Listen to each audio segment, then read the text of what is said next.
Howdy, and welcome to ELE 210. We're going to talk about differential amplifiers and, of course, OpAmps again, which are differential amplifiers. And we're eventually going to make our way to instrumentation amplifiers. And if we were to look at our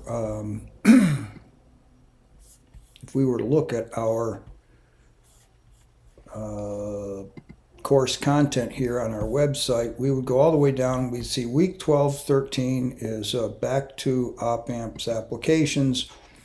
And we go into readings, and there's a section here, difference amplifiers and instrumentation amplifiers, or InAmps as they're called. And then we go into there. And we have two documents, DiffAmps Theory 1 of 2 and DiffAmps Theory 2 of 2, and I put both the docx and PDF in there. And a data sheet for the instrumentation amplifier that's included in our ADALP 2000 parts kit. And we'll use that in a lab. So let's go back to our document here. This is from OpAmps to InAmps theory number 1. There's one of 2 and 2 of 2. Most of this is taken from the electronics tutorial website, which has some good stuff, and this particular one has some good stuff, but I've done a little bit of editing and adding and subtracting here and there. The differential amplifier amplifies the voltage difference present on its inverting and non-inverting inputs. And actually, obviously, it's the non-inverting input minus the inverting input, that's what it amplifies. And a difference amplifier is an actual circuit that uses a differential amplifier with some resistors to set the gain. But as a standard operational amplifier has two inputs, inverting and non-inverting, we can also connect signals to both of these at the same time, producing another common type of operational amplifier circuit called a differential amplifier. Well, what they call a differential amplifier here really is a difference amplifier. This circuit that you are looking at here is a difference amplifier. This device is a differential amplifier, and you know, every op-amp is a differential amplifier, as you know, because it amplifies the difference between the non-inverting and inverting input. But, you know, they have specially designed difference amps, if you will, where all the circuitry is inside the amp, and, you know, you can use the thing. Some of them have, you know, they have the non-inverting and inverting inputs, but some of them also have non-inverting and inverting outputs in case you want a differential output. But in either case, an op-amp is a classic example of a differential amplifier, and this circuit I have always been calling a difference amplifier. This particular paper calls it a differential amplifier. I probably should have changed every place they said that, but hopefully you'll get the point that I always refer to this circuit as a difference amplifier, and that devices that have this property of two inputs where they amplify the difference of the two inputs, I call those devices differential amplifiers. So on we go. They do a lot of nice algebra here about and come up with a formula for the output voltage. And once you fool around with this formula, you get this right here, the V out expression. And in the case that all the resistors are equal, you've got minus V1. These two would be equal, so that's times 1, plus V2 times 1 over 2 times 2 over 1, so that would be a 1, and basically the output you get is V2 minus V1, okay? Now, they also made the case here, when R1 and R2 are equal and R3 and R4 are equal, you get this this gain, voltage gain right here, in which R3 and R4, which they're referring to as R3 because they're equal, divided by R1 and R2, which they're using R1 because they're equal, gives you sets your voltage gain. And so you can have a difference amplifier with gain. The typical ones that we looked at in ELE 115, I made all the resistors the same so that the gain was just 1 times V2 minus V1, if you will. And then here they say if all the resistors are the same ohmic value, that is R1 equals R2 equals R3 equals R4, then the circuit will become a unity gain difference amplifier, or as they like to call it, a differential amplifier. So that's great.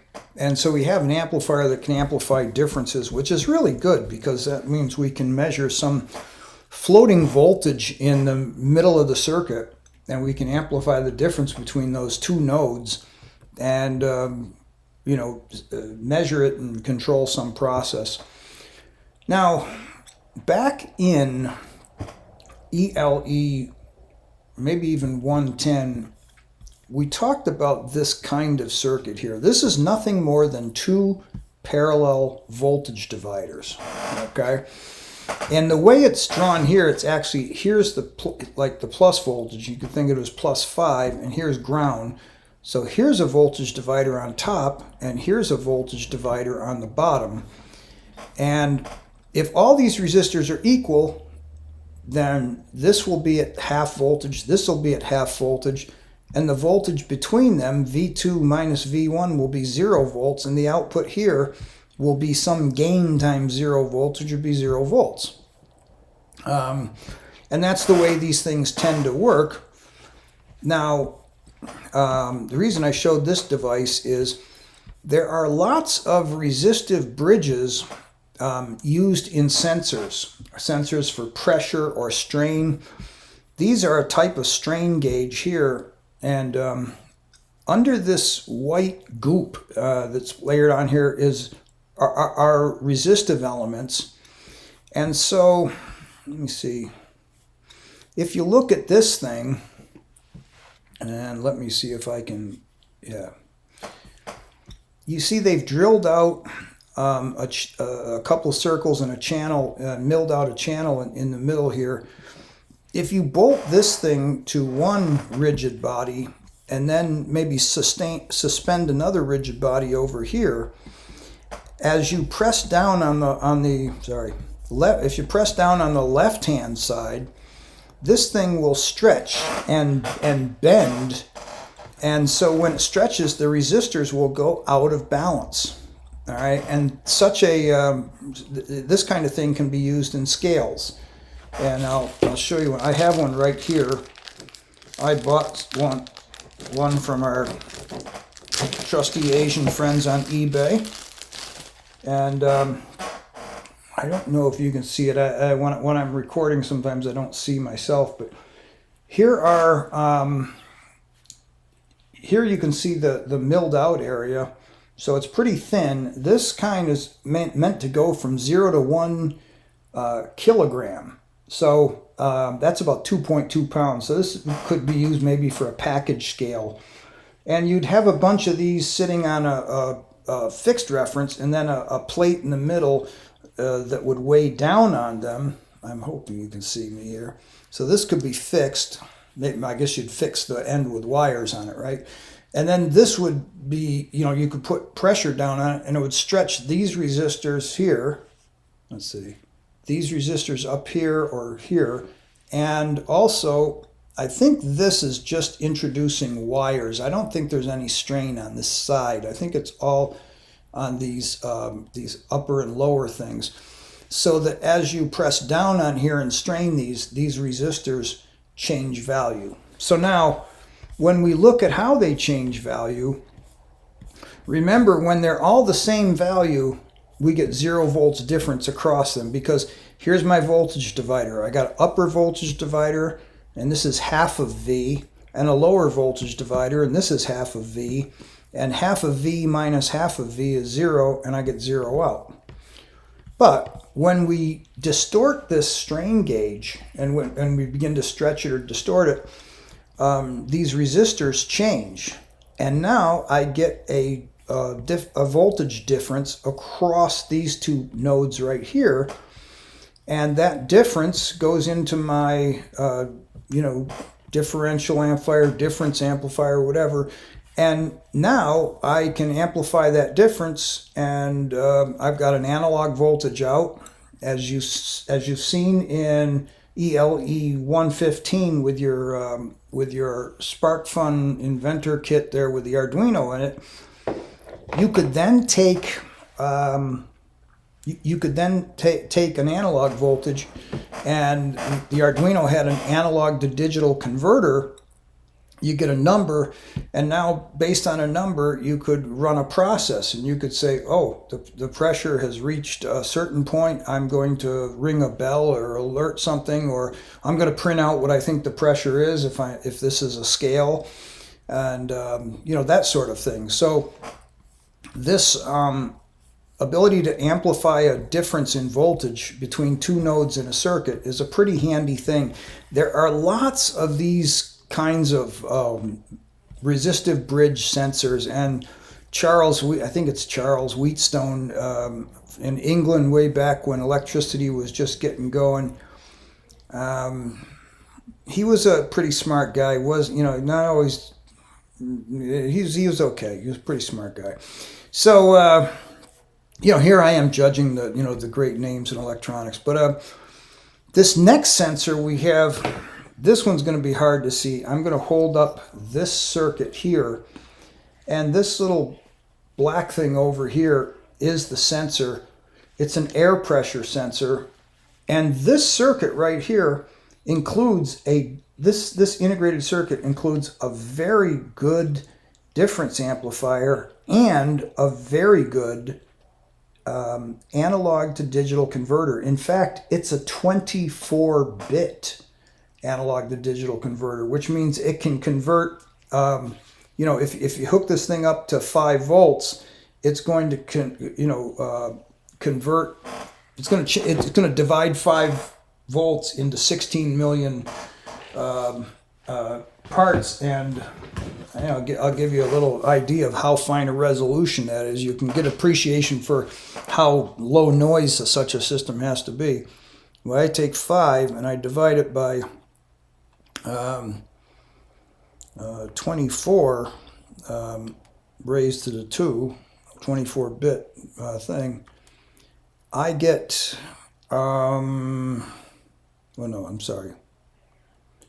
it's 5 divided by 2 to the 24. Okay, 2 to the 24 is the number of values of a 24-bit number. And basically I get about 300 nanovolts per count. So now nanovolts, the noise is going to kill you on nanovolts, so you're going to have to throw some of the least significant bits away.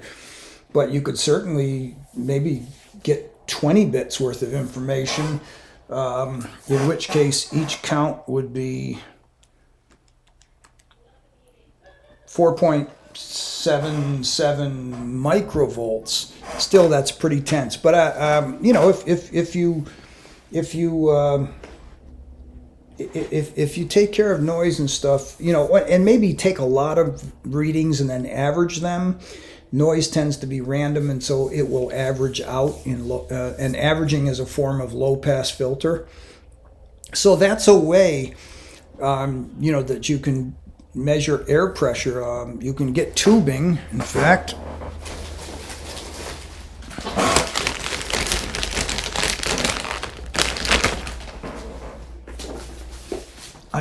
we are currently using this thing. This is part of a air pressure, blood pressure unit. There's the meter and the squeeze bulb and the tube. We'll put the tube over that pressure sensor, and inflate it and measure pressure. So, you know, tube like this, 3 millimeter inside diameter tube, which is pretty easy to get online, will work in such a situation. And so my biomedical sensors class, we are measuring pressure and seeing, you know, if we can tell when we hear a pulse and that sort of thing, because that's how you measure blood pressure. That's why they put the stethoscope under there. So now I'm going to shrink this down. This pressure sensor, one of the ways you can use it, this is the pressure sensor circuit, and I suspect this is actually, it's funny how it's numbered. This is another example of something that's numbered exactly backwards. It didn't show it here, but trust me, I've tried hooking this thing up and it's numbered backwards. So what happens here is that I could take 5 volts DC and I put it on these 2 nodes, okay? And each of these resistors is 5K. Now, there's a couple different configurations you can hook this thing up in. So you notice this node is not tied together. There's actually 2 wires that come out on pins 1 and 6. But for a typical Wheatstone bridge, we just tie them together, and that becomes our output minus, and over here is our output plus. And if there's no air pressure, then all these resistors are 5K. Everything is beautiful, and we get 0 volts difference here. When the pressure begins to build in this thing, we will get a difference voltage here. And I'll tell you that for the range of pressures useful for making blood pressure measurements, you certainly won't get more than 50 millivolts of difference here. So we need an amplifier that can measure this difference and then amplify it so we can get something bigger than 50 millivolts that we can look at with an Arduino or other fine processor to use in an instrument. Now, I snarfed this off the web. This is a neat circuit, but it's not a difference amplifier. If you look at this thing, it's actually a comparator. It's just looking at 2 levels. Here is a 10K ohm resistor and a 10K ohm resistor right here. So this point, whatever you have here, let's say you have 9 volts, this will be at 4.5 volts. And this light-dependent resistor, it's cadmium sulfide, and they explain it in here. This thing gets lower resistance when light shines on it. In the dark, it's about 20 K ohms, all right?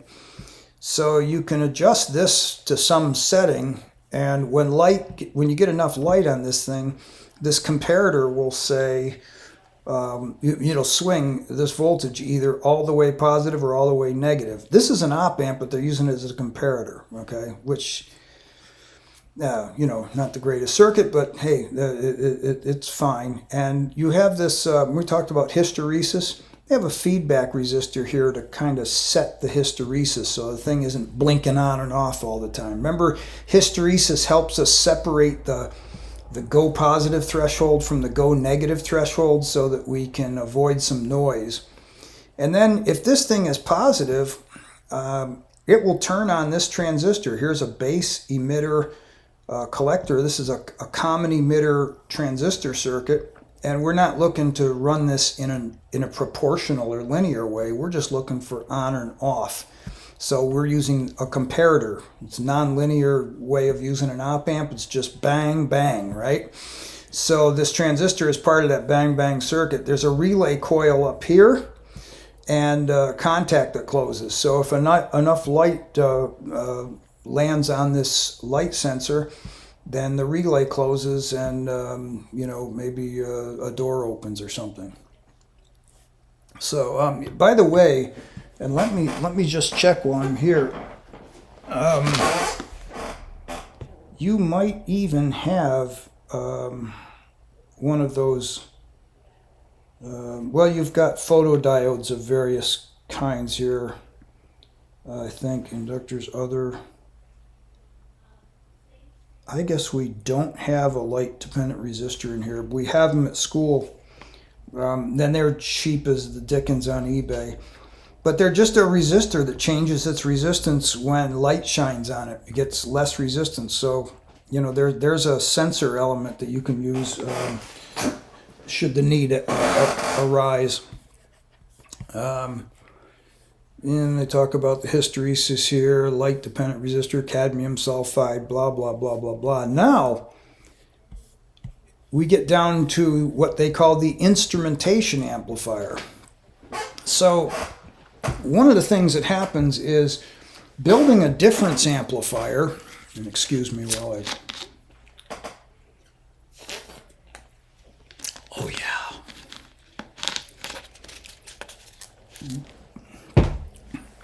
Difference amplifiers sometimes can load down the circuit, as we'll see in my other document in just a minute. But an instrumentation amplifier is really a special device. It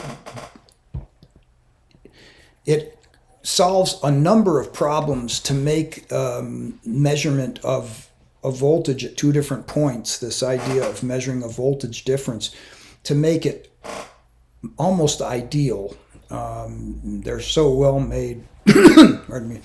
So here's, let's go look at this. I'm going to shrink it down a little bit. Here is, they call it a differential amplifier. This circuit is our difference amplifier right here. Now, if you will, for just a minute, see this R2 here in both these places in R1. Just pretend that R1 is open, and R2 and in both cases is a short. So what you have here is a unity gain buffer on this input and a unity gain buffer on this input. And so you have a difference amplifier with preceded by unity gain buffers. And unity gain buffers are great because you're looking into the input resistance of an op-amp, which is very high in both cases. So now your two voltage sensing inputs do not load the circuit down at all. And furthermore, let's say these two op-amps especially are on the same chip, like a dual op-amp, like say our AD8542 in the ADELP 2000 parts kit.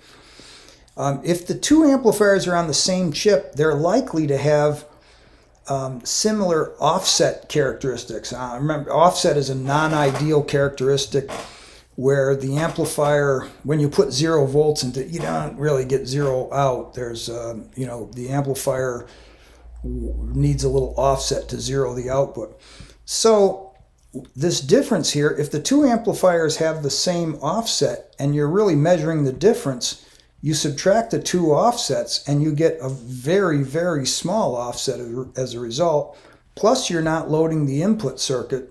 Plus there's a bunch of other advantages. And so two unity gain buffers feeding a difference amplifier is a big improvement. All right. And you can measure circuits with a lot more impunity when you do that.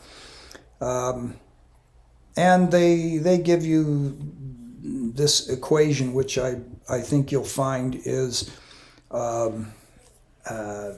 very closely related to the equation you had for this difference amplifier. So that's the first document on going from op-amps to difference amplifiers, something we did in ELE 115, and then going from difference amplifiers to an improved difference amplifier called an instrumentation amplifier. And again, don't worry about the differential and the difference nomenclature. I like to call this circuit over here in this kind of mauve color, I call this a difference amplifier. And these devices, the devices that perform this stuff, I call a differential amplifier.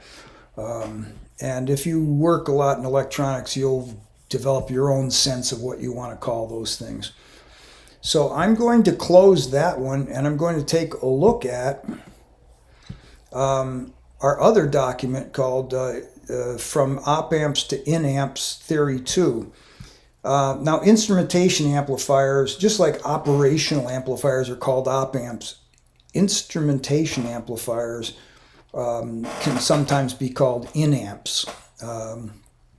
And in fact, a lot of the Texas Instruments instrumentation amplifiers will have numbers like an INA 126 or an INA 333 or something like that. INA meaning instrumentation amplifier. So here I'm doing a, a simulation in Easy EDA, and I put a link in here for you. You can try it yourself. It should be a public project. But what I'm doing here is I'm modeling an OpAmp, which is a difference amplifier, a differential amplifier, sorry. And this amplifier, this is what they call a behavioral voltage source. You get to this behavioral voltage source, you write the voltage as an equation based on other nodes or resistances or currents in the circuit.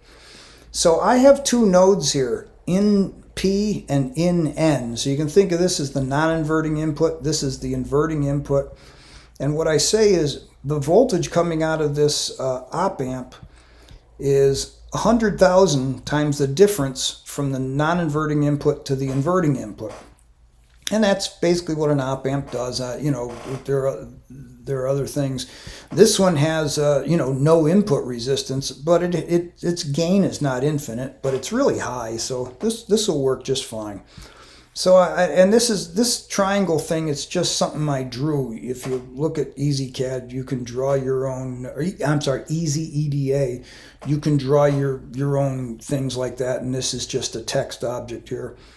So I'm going to drive this inverting amplifier. It's got an input resistance of 10K, a feedback resistance of 20K, and the non-inverting input is grounded. This is 1/1,000,000th of an ohm. This is only here because I wanted to give this node its own name, and if it were connected straight to ground, Easy EDA doesn't let me do that. So this, just pretend that's a short, okay? It's just what you'd call a simulation artifact. So this is an inverting amplifier, and it's you know, feedback 20K, input resistance 10K, and so we look at our inverting amplifier. Voltage gain is negative R feedback over R in. Negative 20K over 10K is -2. We look at what this thing does. It acts just like an inverting amplifier. The input is this orangey, bronzy kind of color here, and it's going down to -1 volt and up to +1 volt. So it's a 1 volt peak or 2 volts peak to peak signal, and it's doing that. And then the output is going from -2 to +2, 180 out of phase. So it's inverting and multiplying by 2. Just like we thought it would. Same deal here. Here's a non-inverting amplifier using the same model, same construct here. A behavioral source where I multiply the difference of these two voltages by 100,000. All right, and so this is one of the ways of drawing a non-inverting amplifier. I have a voltage divider off the output, right? So this voltage right here, if you take 10K out of 30K, this voltage will be 1/3 of the output. Well, this voltage will also be the same as the input, because this thing is going to drive this voltage by negative feedback to be equal to the input voltage. The input voltage is a 1 volt peak sine wave, so this is going to have to be 3 volts peak, so that 1/3 of it is 1 volts peak. And as we look at that, here's our non-inverting amplifier gain equation. 1 plus R2 over R1. That's 20 over 10 is 2, with the +1 is +3. And you can see it here. Here's a 1 volt peak sine wave, 2 volts peak to peak is our input. And here's a, from -3 to +3, here's a 3 volt peak or 6 volt peak to peak output waveform in the blue. So this model, I'm just trying to show that this model, the OpAmp is in essence a differential amplifier. It amplifies the difference between these two voltages. That's the way the circuitry works. It's inside them, and this is a pretty cheap way to you know, demonstrate that kind of thing. Now a difference amplifier, we did a difference amplifier in Easy EDA. There's your link for it if you want. Actually, we didn't do this. I did this with my student in biomedical sensors.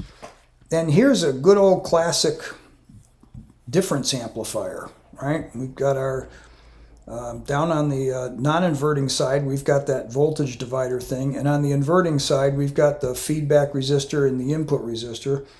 So what's this thing going to do? It's going to amplify the difference between this guy minus that guy, right? V sense under P minus V sense under N, and it's going to multiply it by 1 because all my resistors are the same. The only problem here is that notice my source, I've got a 0.5 volt peak here, so this is really a 1 volt peak to peak above ground, and I've got a 1 volt peak to peak below ground. So between the two of these I got 2 volts peak to peak, but they go through dividers. They each get divided in half with 2 equal resistors. So now I'm back to 1 volt peak to peak out here. All right. Now that's all well and good. But when I go to simulate this thing, you know, look at what I'm getting here. V sense the voltage of the V sense P node is way down at 40 millivolts.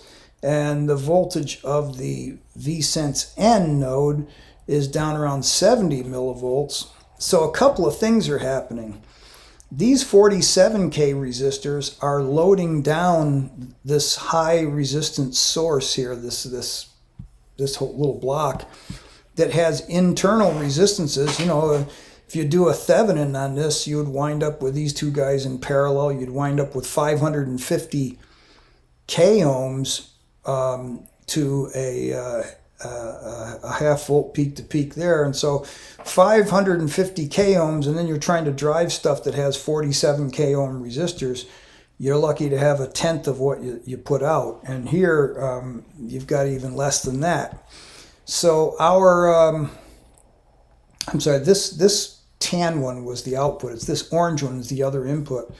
But you can see by this circuit here, the negative or subtrahend or whatever you want to call it input, and this this input, they're seeing different resistances. Okay, so that's going to affect how these circuits are loaded down. Plus the circuits are just loaded down, so I'm getting only fractions of the voltage that I'd hoped to get. So one of the things that I could do is I could build an instrumentation amplifier. Here's my old classic difference amplifier, and here's an instrumentation amplifier similar to the one that they built, that I built here. But this, because of the way I did the resistors, we're going to wind up with a gain here. Okay, and so the gain is, well, let's look at the circuit anyway. My V-Sense P is looking straight into an op-amp input, very high impedance. So it's not, even though this is a meg, this guy, he might, I'm using a 741, he will actually load down the meg a little bit, but not a lot. You'll see that we're almost acting like there's no loading effect at all. And this guy also is looking straight into the input of a 741, and it turns out he'll be loaded just a tiny bit, but almost, you'll see the effect that we've made a drastic improvement by pre-buffering these two inputs and driving our difference amplifier with stronger signals. So when we look at this thing now, these signals here, the orange and the blue, the orange is V-Sense P, it should be going up to, it should be 250 millivolts peak. It's just a whisker below that, all right? And this guy should be going up to 250 millivolts peak, and it's just a whisker below that. So there's a little bit of loading here, but we are looking at two signals that have a difference, and then we're going to amplify those. And so these guys are somewhere in the area of, a half a volt peak. And this, you can think of this other guy as negative a half a volt peak. When you subtract those, you get 1 volt peak. And then you'll see that we're multiplying that by, looks like about 1.5 here. I'm sorry, let me say that over again. I've got a 1/4 volt peak, and this guy's negative 1/4 volt peak. When I subtract them, I get about a half a volt peak. And then I'm multiplying it, and the gain seems to be around 3 because I'm getting 1.5 volt peak. And I could go back and say the orange is about a half a volt peak to peak. The blue is about negative a half a volt peak to peak, if you will, because it's inverted. Subtract those, I would get 1 volt peak to peak. And then this tan guy here goes from minus 1.5 to plus 1.5. That's 3 volts peak to peak. So I'm going from either a half a volt peak difference to 1.5 volts peak, or I'm going from 1 volt peak to peak difference to 3 volts peak to peak as the output. So the gain seems to be around 3. And so there's a little discussion here. I grabbed this from Wikipedia. It talks about the advantages of instrumentation amps. So when we do all this kind of razzmatazz here, we're building an instrumentation amp, and the first instrumentation amps were built from OpAmps and added circuitry, and it didn't take long. Once they had an integrated operational amplifier, designers were desiring an integrated instrumentation amplifier, and those followed along in short order. So again, from the Wikipedia article on InAmps, which is linked here in the blue, instrumentation or instrumentational amplifier, sometimes shorthanded as InAmp, in-amp, or InAmp, is a type of differential amplifier that has been outfitted with input buffer amplifiers. That's what we did. Which eliminate the need for input impedance matching. The input impedance is so high that we don't load down our circuits. And so the input buffer amplifiers, which eliminate the need for input impedance matching, and thus make the amplifier particularly suitable for use in measurement and test equipment. And that's where you see these things. Additional characteristics include very low DC offset. Remember how I said the two OpAmps in the input here, especially if they're on the same silicon die or chip, you'll wind up with similar offsets between these two, and they'll subtract, and you'll come out with very little offset. And they have other circuitry to deal with that offset differences, and so operational amplifiers, you do pay more for them, but you get some very nice behavior. And if you're working in instrumentation, then instrumentation amplifiers are for you. Very high common mode rejection ratio. So what happens here is, what's common mode rejection ratio, or CMRR? What it says is, I would like to amplify the difference of these two signals. What if both of the signals are sitting on top of a 0.6 volt offset? They're both exactly 0.6 volts. Well, you want to cancel, you want to subtract that out and get rid of the 0.6 volt offset that's on both of these signals, and just amplify the difference. Well, if your amplifier is not ideal, a little bit of that common mode voltage could leak through and get amplified and bring a DC error into the output. Instrumentation amplifiers are very good at rejecting any voltages that are in common between V1 and V2. And so you know, they reject common mode signals, and they accept and amplify differential mode signals. Okay. Now, high impedances, great accuracy, stability of the circuit, both short and long term. These amplifiers also address things like drift and that stuff. And we haven't really talked about that, but you can imagine drift is anything where, you know, let's say you had a temperature sensor outside for 10 years. Well, just being out there could affect the whatever the sensor element is, and it may drift so that in the first year, 1.2 volts was the same as 50 degrees Fahrenheit. Well, at the end of that 10 years, maybe 1.4 volts is the same as 50 degrees Fahrenheit. There's been a 2-degree drift, or, you know, that whatever it is what it is.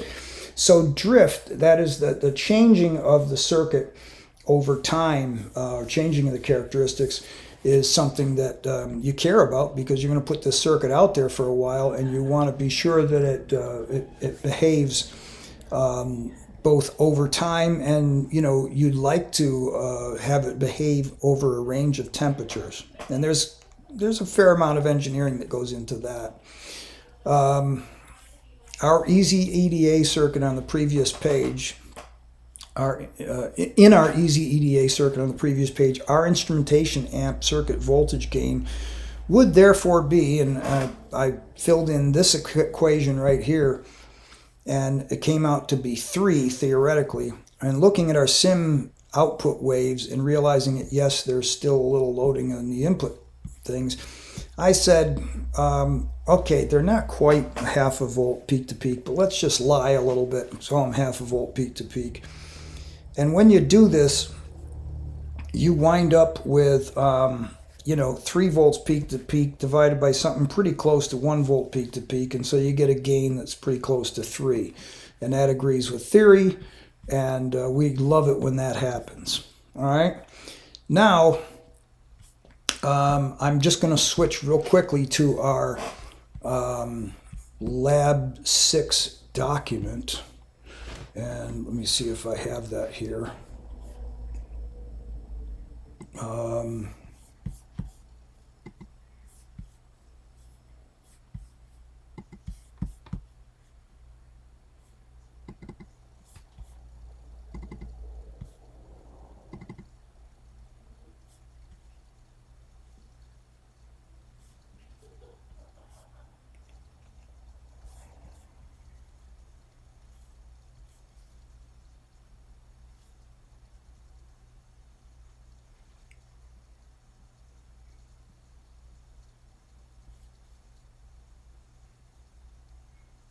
Here it is. So this is Lab 6, and so I built this particular simulation in LT Spice. It's a free Spice simulator, which I actually prefer it to EasyCAD. I'm sorry, Easy EDA. Even though Easy EDA uses LT Spice in its simulations, there are a number of features in Easy EDA, in order to keep it simple and quick to use, that they don't include from LT Spice. The other thing is, because LT Spice is from Linear Technologies, and Linear Technologies was bought by Analog Devices, there's a model for our Analog Devices instrumentation amp that's part of our ADALP 2000 parts kit. And I will I include a link on the webpage to the data sheet for our instrumentation amp, and it has a gain formula. The way the instrumentation amp is hooked up, it has 2 pins where you hook up a resistor to set the gain. And if I had a 49.4K ohm resistor, I would have used that, so the gain would have been 2.00. But using a 47K resistor, which gives us a gain of about 2.05 and change. And what I'd like you to do is, you put down a couple of 20K resistors to create a couple of floating nodes, and connect your 10K potentiometer across there, and just vary it. It explains here how to make it so it's a variable resistor. And just vary it and see how, you'd connect channel B to the output, or not channel B, but B in to the output. And channel A, you're not even using channel A in essence. You're just you're connecting up the 5 volts and the 2.5 volts. And so by varying this thing, you will change, it's a voltage divider, so you'll change the voltage between in P and in N, and this voltage out here will change. And whatever the voltage difference is, because we're using 2.5 volts as our reference, remember in the A down 1000 we can only operate between 0 and plus 5 volts. So 2.5 volts is well, it's kind of a virtual ground as far as the output stage goes. So if this thing called for, if there were like a half a volt across this resistor, you would multiply that by 2.5, so you get about a volt output here, but that volt would be on top of 2.5, so you'd expect to see 3.5 volts out here. So what I'm asking you to do is build this circuit, put in your 10K ohm potentiometer. It says using one end pin and one center pin so as to make a 2-pin variable resistor, and adjust the 10K ohm potentiometer and notice the output voltage change. Capture a screenshot of one of these adjustments. I don't know, maybe midway in the potentiometer or something. And that midway, I guess, should be somewhere near this 4.7K ohm thing. And then just plug in these 4 resistors where the pot was and record the voltage. And remember that if you go to solve this thing, whatever the voltage across this resistor is, you would multiply it by about 2.05, and then you'd have to add 2.5 volts to that to get the output voltage over here. Okay, hopefully that's clear. For instance, a 10K ohm out of 50K, because I'd have 20K and 20K and 10K, right? So that's 50K. Well, 10K out of that would give me 1 out of 5 volts. I got a 5 volt supply. So should result in 1 volt for 5 volt supply. 2.05 times 1 volt is 2.05 volts, which when added to 2.5 volts yields 4.55 volts. Okay? So that's going from OpAmps, which are a type of differential amplifier device, through difference amps to the really optimized and glorified difference amp in the form of the instrumentation amp, with its buffered inputs and so it has high input impedance. It's not going to load down your circuit. It has very low offset, and it doesn't really respond to common mode voltages very much. It's really just a difference amplifier, if you will. And so the 8226, the AD8226 instrumentation amplifier in your parts kit is one of those. And I just want to remind you, I didn't make a picture this time. You will need to I don't know, use a guide. If you have trouble with it, let me know, and I'll put a picture out with a pin guide. But these things are numbered. First of all, the pins are numbered backwards in the numbering, and it's, you have to kind of look under. For me, I have to look under a magnifying glass at the actual little breakout board, find pin 1 on the chip, and then with an ohm meter find pin 1, the pin 1 pin. And I'm sorry it's that way. It's just the way the parts kit was wired together. When you buy surface mount to through-hole adapter boards like that and solder prongs on them, solder the headers on them, when you grab them from eBay, they tend to take pin 1 and put it in a place where pin 1 ought to be.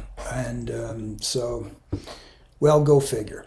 All right, that's it for from op amps to instrumentation amps, and we'll see you in the next lecture.